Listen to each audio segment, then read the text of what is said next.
title of this session is Healthy Boundaries, which is all about protecting the connection. You know, your most important connections are worth protecting. That's right. And there's many ways you can destroy them. So it's really important to know how to protect them. The first point is I learn and keep learning my limits.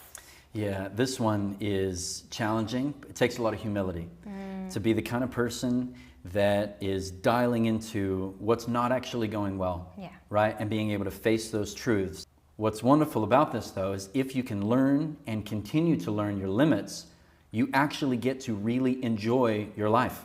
Because you are staying within the limits that are there, whether or not you realize them or not. Your limits are what they are. So if you're living in harmony, in sync with what your natural limits are, your energy, your time, your money, if you're living within those limits, you actually get to enjoy your life.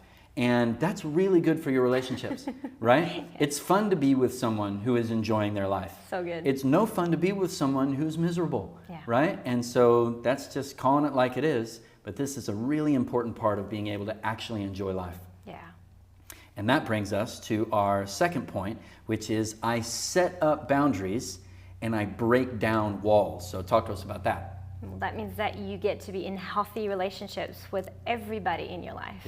There isn't a single person that you don't get to actually treat respectfully no matter what they're doing to you, because you have good boundaries. You know what to do when they have a behavior that is unwanted.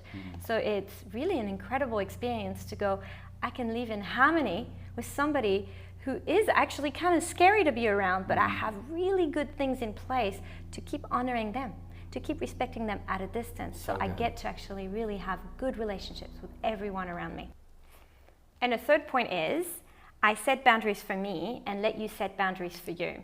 And what's so good about that is that I become unmanipulatable, which might sound impossible, but if you think about it, manipulation really takes two.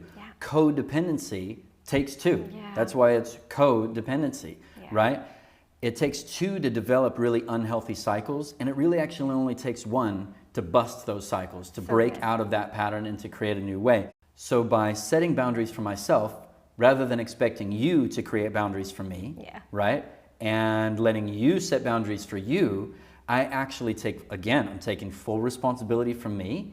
And that means people may try to push me around, people may try to coerce me, but I'm too busy managing myself well, right? To even need to try to punish someone or coerce them. I'm too busy doing a good job, hopefully on a good day, of being totally in control of me. And that means I'm unmanipulatable, which is really, really wonderful. That's a great way to live.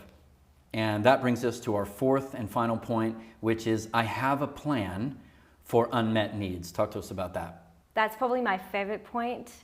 You get to experience peace no matter what happens. You know how to get back to maybe a higher source of life and love, and you get to find maybe in your spiritual journey or in your the therapy that you're doing, whatever you're choosing to do to look after yourself, you get to manage the fact that you will have unmet needs. There will be things that happen that is outside of your control, and you find peace in that. And I think that that's something worth fighting for. And so hopefully everybody on this course can actually experience that and get to a point where they experience peace no matter what. That's right, and that's why we love healthy boundaries. They create peace and they protect the connection.